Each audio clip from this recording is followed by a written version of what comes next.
Ahí no hay está. problema. Así se puede. Muy bien.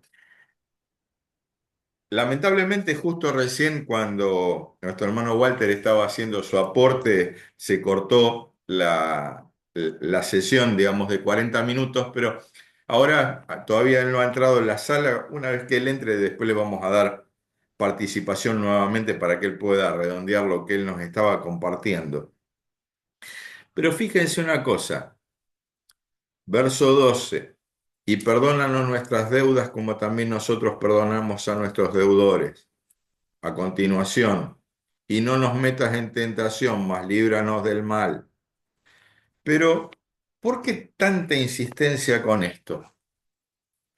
Porque yo les voy a leer algo que a mí me gustó acá del material, porque hay algunas partes de este material que no quiero dejarla sin leerla textualmente. Dice, el perdón no es algo que ocurre una vez para siempre. Ahora ustedes me van a decir, pero ¿cómo, Víctor? Si el Señor ya perdonó todos nuestros pecados y acá estás leyendo que es una vez y para siempre. El Señor ha perdonado todos nuestros pecados, pero en nuestra comunión con Dios tenemos que pedirle perdón por nuestra maldad para poder estar en plena comunión con Él.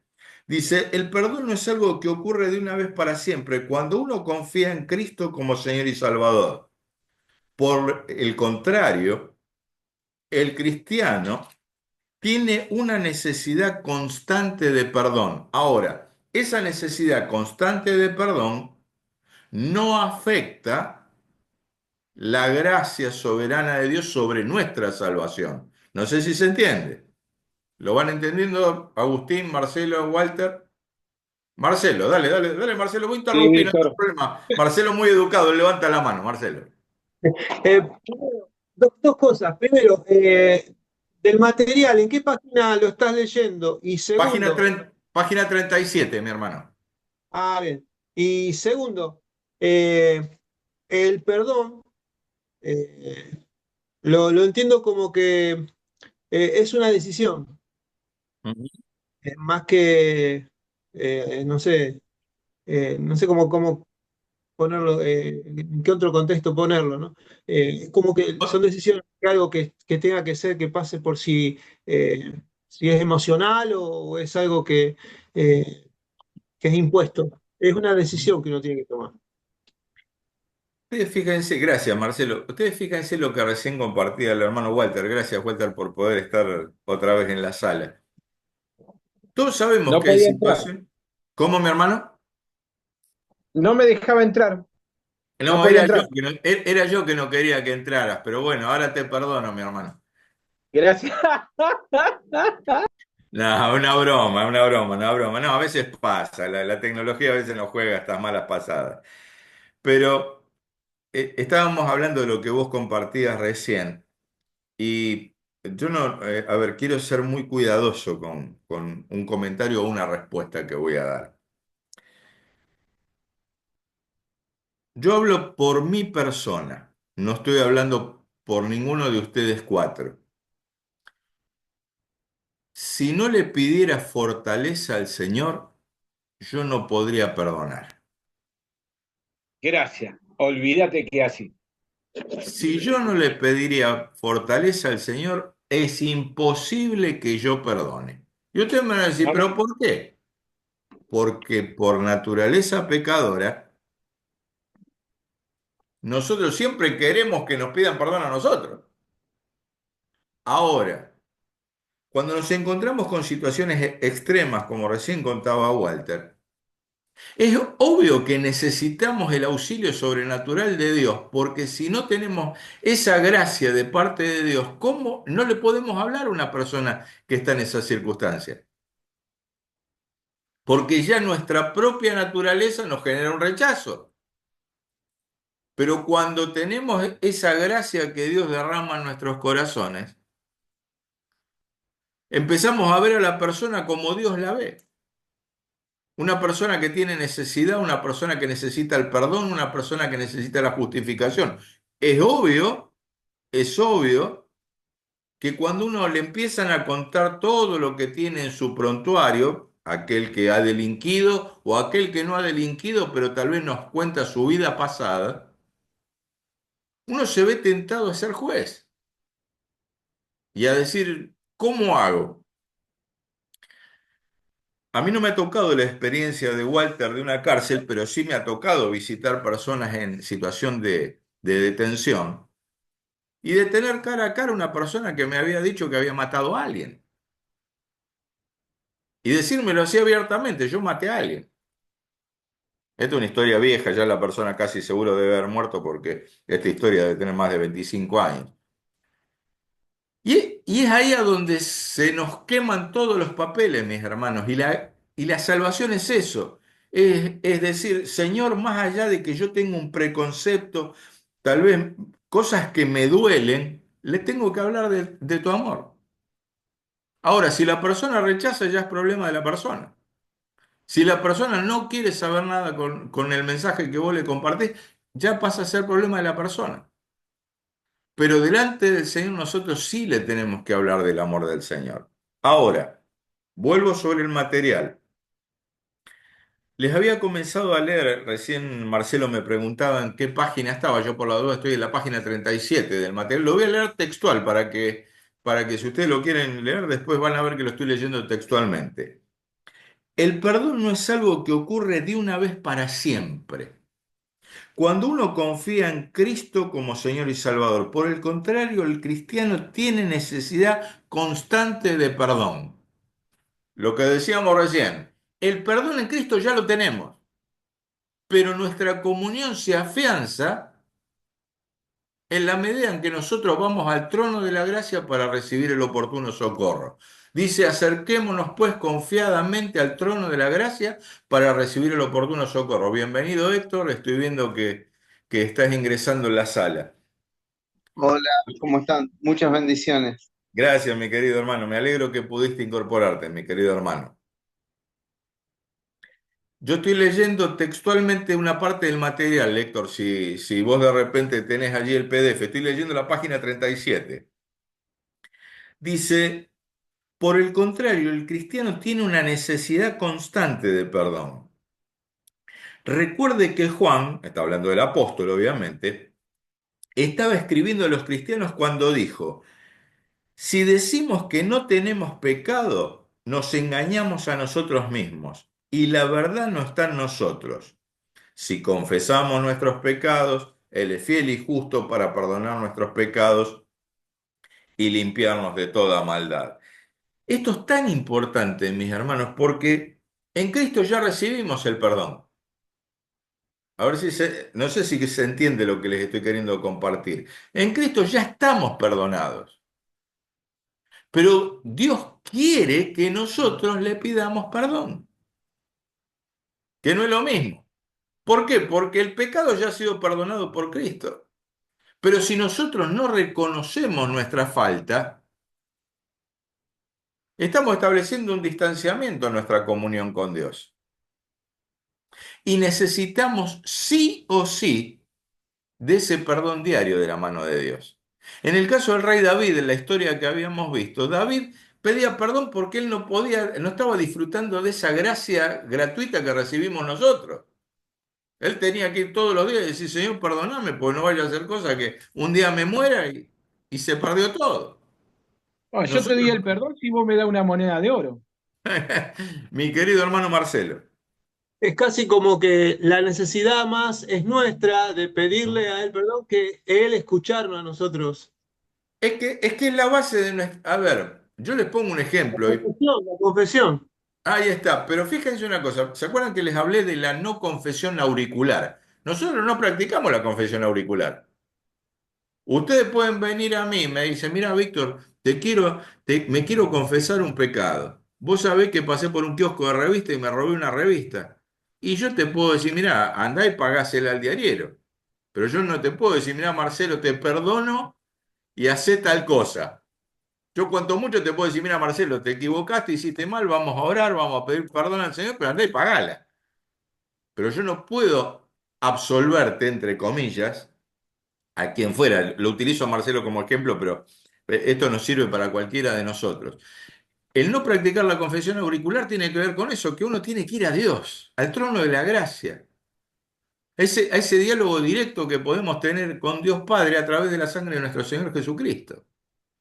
Y eso es lo que nos lleva a que, me gustó el concepto que utilizó Marcelo recién, que la necesidad de perdón es tan nuestra, y voy a utilizarles un ejemplo, y algunos de ustedes tal vez no quiero que se sienta mal, yo hablo por mí. ¿Alguna vez les pasó de no bañarse por más de 2 días?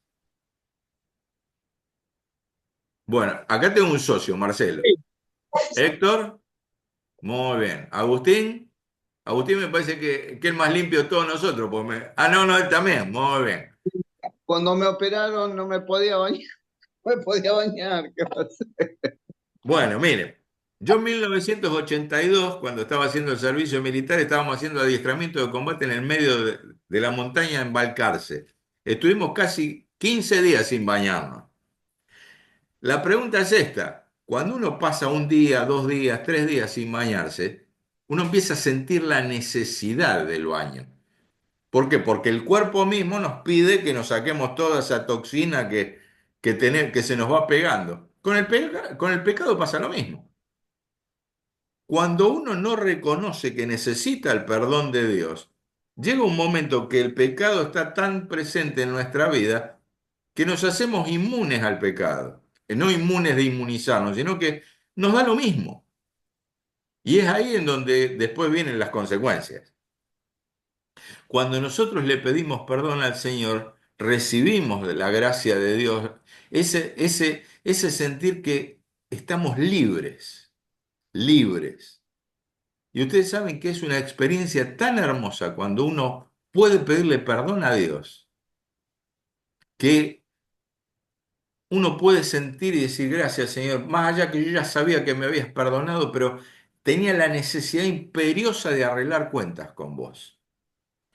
Algo que dejé en el aire y lo quiero retomar, y tiene que ver con esto. En el material dice, está tomando el ejemplo del Padre Nuestro. Dice, y perdónanos nuestras deudas así como nosotros perdonamos a nuestros deudores. Y acá viene el otro problema. Entre nosotros, ¿qué es más fácil? ¿Pedirle perdón a Dios o perdonar a los deudores? No estamos Pedirle hablando de perdón a Dios. deudores de plata, ¿eh? No estamos hablando de deudores de plata. Entre nosotros, ¿no cuesta más a veces perdonar a los que tenemos al lado? No hablo de tu esposa, no, estamos hablando de los que nos rodean. De perdonar a los que nos rodean que de pedirle perdón a Dios. Y esta oración de Jesús tiene eso, de decir, bueno, mira, arreglar cuentas es lo vertical, pero arreglar cuentas es lo horizontal también. Ahora, si yo pido perdón o quiero arreglar cuentas con la otra persona y la otra persona no quiere arreglar cuentas conmigo, ya el problema es de la otra persona, no es mío. ¿Se entiende lo que quiero decir? Porque más de una vez nosotros tenemos alguna situación y decimos, quise arreglar las cosas y la otra persona no quiso. Bueno, ya el problema es de la otra persona. Héctor, Hace poco hablé con un psicólogo que daba charlas en una escuela y dice que, bueno, hablaba con los chicos respecto del perdón y las peleas entre los chicos, ¿viste? Eh, y me dio un ejemplo dice, un chico le dice al otro, está bien, te perdono porque me pegaste en el recreo, pero no voy a jugar nunca más con vos y no quiero ser más tu amigo. Y a veces nosotros tenemos, o al menos yo en mi caso, ¿no? Como que el perdón es abierto y es casi mágico, ¿no? El perdón como que si, no sé, a ver, le robé los auriculares a Agustín y le digo, Agustín, perdóname porque te robé los auriculares y Agustín me dice, te perdono y ya está, ya se solucionó todo. Sí, Y a pero no se veces olvida, dice una famosa. ahora Agustín le dice, devolvémelo también, ¿eh? está bien, yo se lo devuelvo, pero, viste, eh, hay acciones o cuestiones que, o por ahí te dicen, sí, te perdono, sí, está todo bien, sí, sí, mi hermano. En la iglesia pasa mucho, ¿no? Sí, no quedó ningún rencor, no, no importa. Sí, Está íbamos. bien, pero A ver, Maxi López no lo va a perdonar, Icardi, mi hermano querido, ¿eh? a ver, En- a ver, redondea el concepto, Héctor, redondea el concepto. a ver si puedo. Entonces vuelve la culpa a uno, Ujú. ¿entendés? Porque dice, bueno, yo intenté restaurar tal pecado que he cometido, vi al otro que estaba mal, le pedí perdón, yo pensé que accioné bien, pero accioné mal, me presento delante de Dios, pido perdón, pero me siguen haciendo ver que ese pecado estuvo y que la consecuencia no va a desaparecer de ese pecado en este plano, aun cuando el Señor lo haya tirado en el fondo del mar o esté tan lejos del este, del oeste, ¿no? Como dice el Salmo 103. ¿Cómo lidia el cristiano con su propia culpa, ¿no? Y el Ujú. católico lidia gritando por mi culpa, por mi gran culpa, ¿no? Y como todo el culto católico tiene que ver con el Antiguo Testamento, también esta cuestión de que el sacerdote sea el que interceda para el perdón del Del pecado. pecador.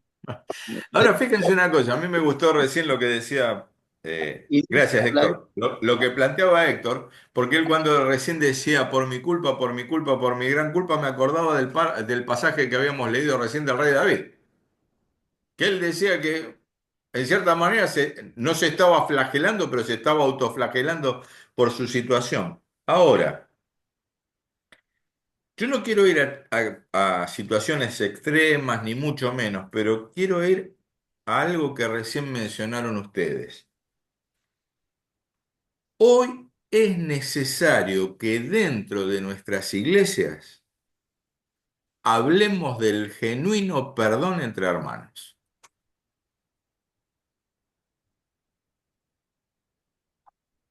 Es necesario. Miren, hermanos, en mi caso particular, a veces hay pastores que son pastores de púlpito, a veces hay pastores que son visitadores, a veces hay pastores que son visitadores y del púlpito. Hay veces que hay pastores que son teóricos, hay otros pastores que están entre las ovejas, hay de todo. A mí siempre me gusta hablar con la gente. Y cuando uno habla con la gente cuenta su realidad. Y a veces le cuentan cosas que tal vez en la mente de uno no le entra de cómo una persona puede llegar a mandarse una macana X. Y a partir de ese momento uno le tiene que pedir la gracia al Señor para seguirlo viendo al hermano de la misma manera que lo veía hace 5 minutos. ¿Se entiende lo que les quiero decir? ¿Por qué? Porque por naturaleza todos nos volvemos jueces. Yo por lo menos, ¿eh? No estoy hablando de ustedes, yo hablo por mí.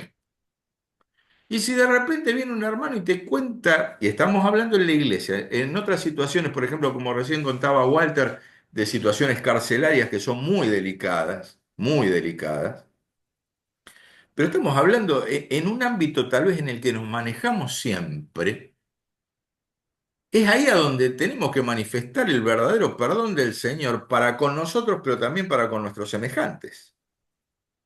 Porque a mí me pasó que vinieron dos hermanitos y me dijeron, mira, Víctor, te queremos contar algo. ¿Qué pasó? Mantuvimos relaciones, mi novia está embarazada. No voy a ahondar en mayores detalles, solamente les voy a contar algunos párrafos de la historia. más allá que yo les comenté otras cosas a los hermanos, una cosa que querían hacer estos hermanos era pararse en el frente y contarles a todos los hermanos, confesar sus pecados públicamente.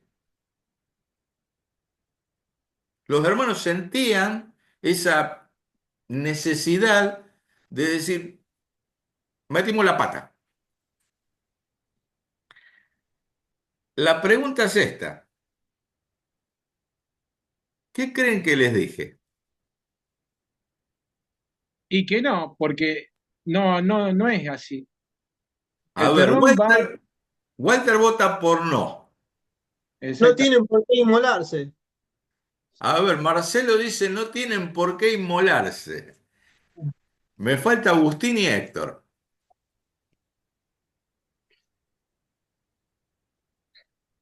Eh, Yo pienso que yo, A ver, Héctor y Agustín, así hablo. No, dale, dale, Héctor, dale, ya te desmuteaste vos, dale, dale. Así lo dejamos a Agustín para el final. no creo que sea de bendición para la iglesia exponer ese tipo de cosas. Muy Si bien, fuera vamos hasta para, ahora vamos 3-0. si fuera de bendición para la iglesia, si de alguna manera, no sé, hay ejemplo. Esto pasó en un grupo de jóvenes donde hay 10 chicos con noviazgo. Y estos chicos dicen, miren, cometimos un error, cometimos este pecado, nos vamos a casar ahora, chicos, no fue bueno para nosotros, no lo hagan ustedes, pedimos perdón, necesitamos un tiempo en que ustedes no nos expulsen, sino nos consuelen, nos alienten. Tal vez hubiera sido bueno.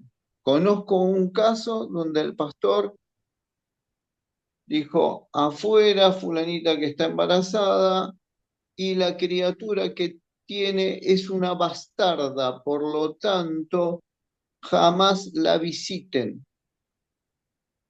Ahora la Biblia dice, herencia de Jehová son los hijos. Bueno, por eso te digo, Cosa de estima el fruto del vientre. O sea, A ver, me falta un miembro del Sanedrín. Hasta ahora tengo 3 miembros del Sanedrín que me votan que no. A ver, vamos. pasame la dirección. eh, eh, A bueno, ver, yo pienso lo siguiente, si la persona pasa yo creo que a veces el hombre que toma la iniciativa de decir, nosotros nos equivocamos, nada más, no entrar en detalle del pecado que hicieron. Es decir, nosotros nos equivocamos y pedimos perdón a Dios y por el momento no vamos a estar haciendo nada, porque como decía recién también el Héctor, eh, lo digo por experiencia incluso, que desde el frente muchas veces mandan, una forma de decir, mandan en cana a aquellos que se equivocaron. Y desde el frente, ¿viste? mandamos metamensaje. Miren, un mensaje, yo por ejemplo ahora le mandaría un metamensaje. Miren, uno de ustedes 4 no me gusta, el que tiene barba pronunciada y usa lente. ¿Vieron esos metamensajes como dicen, está hablando de Marcelo? Y bueno, más o menos lo mismo. Ahora, usted me va a decir, ¿y en qué quedó la historia? Y la historia es muy simple. Les dije que no lo hagan, que íbamos a entrar en un proceso de restauración, que íbamos a entrar en un proceso, los dos estaban con tareas en el frente. Entonces ahí sí le tuve que pedir que se abstuvieran de su participación pública, pero no de la participación en las reuniones, no sé si se entiende, son dos cosas distintas, que la persona se siga congregando como siempre. Entonces me dice, pero después me compartieron otra cosa y creo que tiene que ver con algo que dijo Héctor por ahí, o no me acuerdo si fue Héctor o Agustín, cuando hablaba si sirve para edificación, si hubiera otras parejitas. Entonces los chicos me dicen, pero Víctor, nosotros se lo queremos contar a los chicos del grupo de jóvenes, porque queremos que ellos sepan lo que pasó. Entonces le digo, bueno, pero ¿a quiénes se lo van a contar? A Marcelo, a Walter, a Agustín y a Héctor. ¿A ellos nomás? Bueno, yo voy a estar presente. Dice, porque queremos contárselo, pues no queremos ser como que ellos no querían sentirse que los habían defraudado. Los hermanos obraron con misericordia y lo entendieron y lloraron y se hizo en un ámbito privado, que éramos, no éramos más de 5 o 6 los que estábamos ahí, un ámbito privado. El problema fue cuando después apareció la pancita, que no se podía ocultar. Y ahí es en donde a veces aparecen los hermanos faltos de misericordia, que quieren apedrear al hermano en vez de obrar con misericordia. No sé si se entiende. Por eso, cuando entendemos el verdadero perdón y lo que hablaba recién, de que cuando uno tiene que ver al hermano con los ojos del Señor, a mí me han contado cosas tremendas a veces. A veces uno dice, sí, y uno tiene que reflexionar en 2 segundos y decir, Señor, hago como hacían Juan y su hermano, le hago bajar fuego del cielo que lo consuma, o por otro lado, que tu gracia inefable los perdone y los limpie de toda maldad. Marcelo, Yo siempre cuando por ahí suceden cosas así, lo primero que me viene a la memoria es cuando Jesús le dice cuando se le presentan todos a acusar a la mujer que había sido eh, eh, encontrada encontrada. en adulterio, y le dice, bueno, que se cree exento de pecado, que arroje la primera piedra. Ujú, Yo creo que ante una situación como esa, me pongo en el lugar de la persona que pecó, que erró al blanco y que eh, a mí yo sé que el primer beneficiado es el que pide perdón amén. y, y el que perdona también es beneficiado. Pero entiendo que me pongo en el lugar de la persona y digo, y yo, nadie está exento a estas cosas, porque nuestra naturaleza nos lleva lamentablemente, nuestra naturaleza humana nos lleva a pecar. Pero me pongo en el lugar de la persona y digo, si yo estuviera en el lugar de él, ¿qué es lo que a mí me haría bien? Ser comprendido, ser asistido, ser seguido, ayudado, que me den una palabra de aliento para reinsertarme en el camino que por un momento me pisé mal, o sea, me pongo en el lugar de la persona, ¿no? Y por eso yo creo que, por eso sigo insistiendo de que el perdón, el pedir perdón es una decisión. Cuando conozco a Jesús y sé lo que hizo Él por mí, tengo que decidir por perdonar, pero también tengo que decidir por pedir perdón, ¿no? Entonces, creo que uno tenemos que empezar a ponernos en el lugar de la otra persona, a ver cómo quisiera yo que sean conmigo, porque eso también siembra y cosecha. Ahora, gracias Marcelo. Fíjense que me pone muy contento porque más allá que la lección versa sobre la salvación, pero estamos hablando de la aplicación práctica de la salvación en nuestras vidas, pero también para con nuestros semejantes. ¿Por qué? Porque a todos nos gusta recibir el perdón de Dios. A todos. Por lo menos a mí me gusta recibir el perdón de Dios. ¿Por qué? Porque me siento libre. Pero ya te doy la palabra, Agustín. Pero de la misma manera, como recién decía Marcelo, es cómo actúo para con mi semejante. Estamos hablando dentro del marco de la iglesia, a ver si se entiende, ¿no? Porque hay muchas aristas en otros aspectos. Pero esto tiene que ver también con qué clase de evangelio predicamos nosotros. Si predicamos un evangelio de gracia o un evangelio, porque dice que la gracia y la verdad van juntas.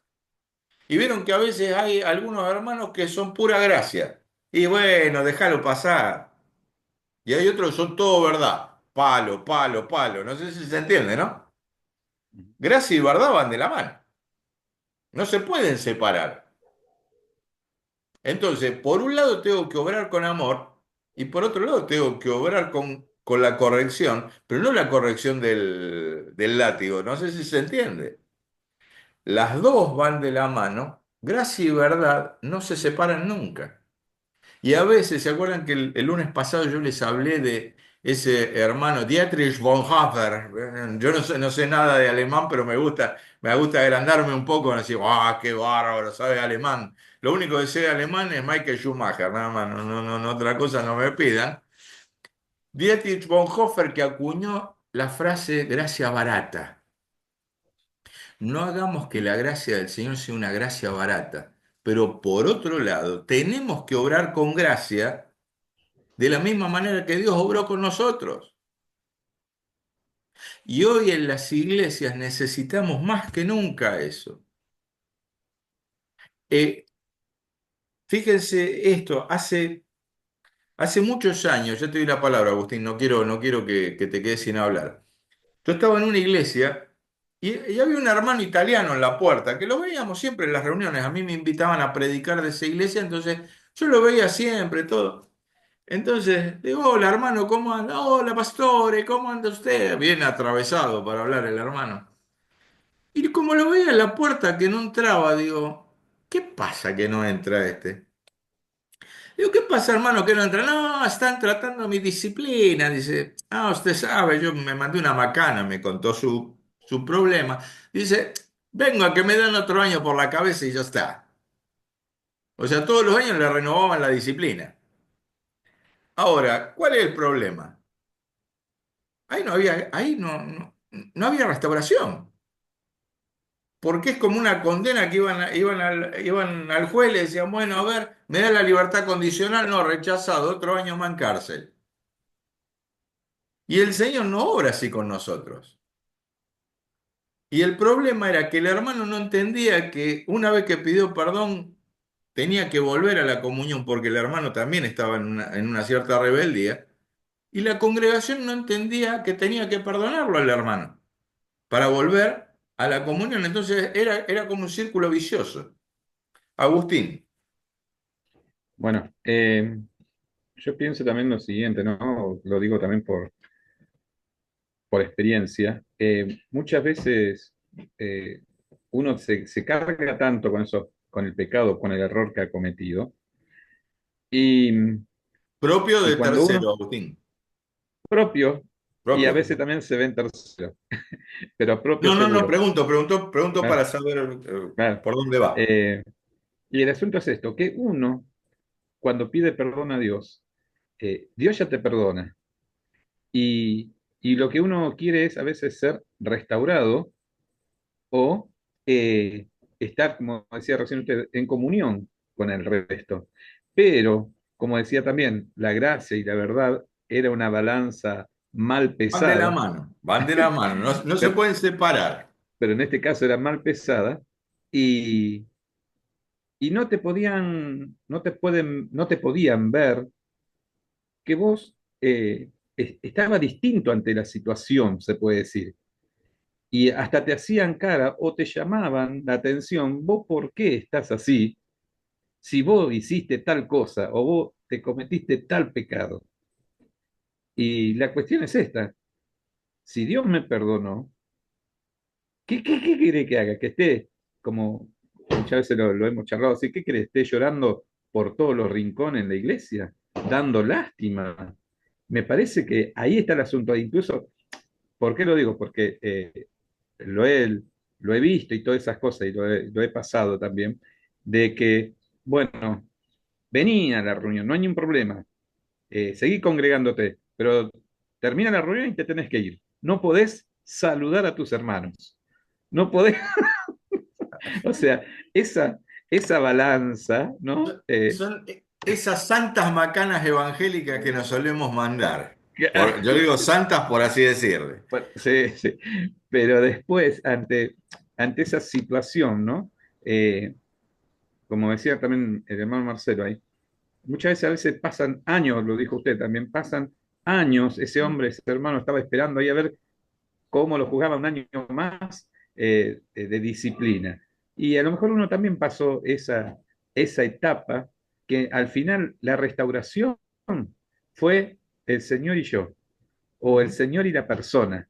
no es que hubo una persona tercera como decir, bueno, mira, vamos a juntarnos, vamos a orar, vamos a hacer esto, vamos a hacer lo otro, porque es como que desde la cabeza habían separado a esas ovejas y bueno, esas ovejas se tuvieron que amañar bueno, con el maestro de los maestros, ¿no?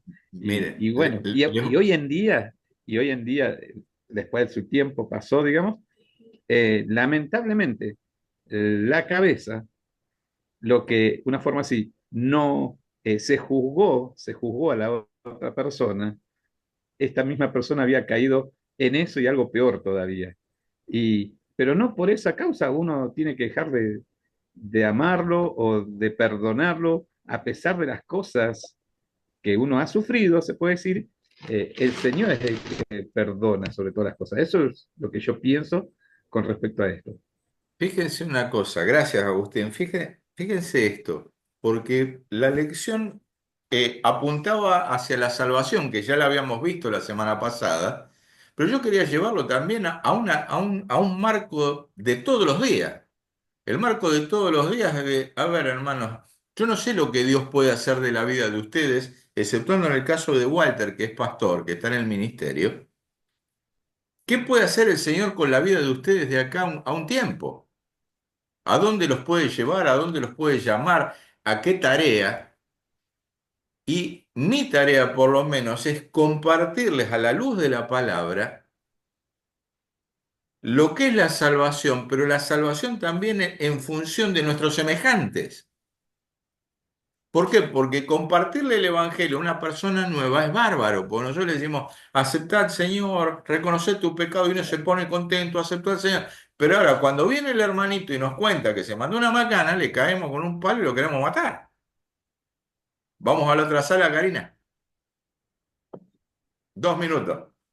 Ahí está. 2 minutos. Yo venía mirando eso justamente. Son y 48, así que en 2 minutos nos echan y nos Nos tenemos que ir a echan, la última sala. exacto. Quiero contarles algo. Hace muchos años, esta historia tiene muchísimos años, quien era el pastor de nuestra iglesia lo invitan para hacer un viaje de 3 meses al exterior, incluido el pastor Luis Palau lo había invitado a dar unas charlas. Entonces, durante 3 meses él no iba a estar en la iglesia. Entonces nos agarra los pastores asociados, que más allá que él cordialmente nos decía, todos somos los pastores de la iglesia, pero nosotros sabíamos que el pastor titular era él. Nosotros no éramos copastores, éramos pastores junto con él, pero la figura del pastor de la iglesia era él. En la iglesia, la disciplina era conocida únicamente por el pastor titular. ¿Quiénes eran los hermanos que estaban en una situación disciplinaria? Cuando el pastor se fue de viaje, nos dio una nota y nos dice, miren, les doy una nómina de los hermanos que están en disciplina. Y usted me va a decir, ¿por qué hizo esto? Porque al él no estar en la iglesia, nosotros teníamos que estar en conocimiento de los hermanos que necesitaban restauración. De esa manera se manejaba este hermano para ayudar a los hermanos que estaban en situación de restauración. Estamos hablando que en ese momento la iglesia tenía más de 1000 miembros. Y yo era pastor y tranquilamente le podía haber dicho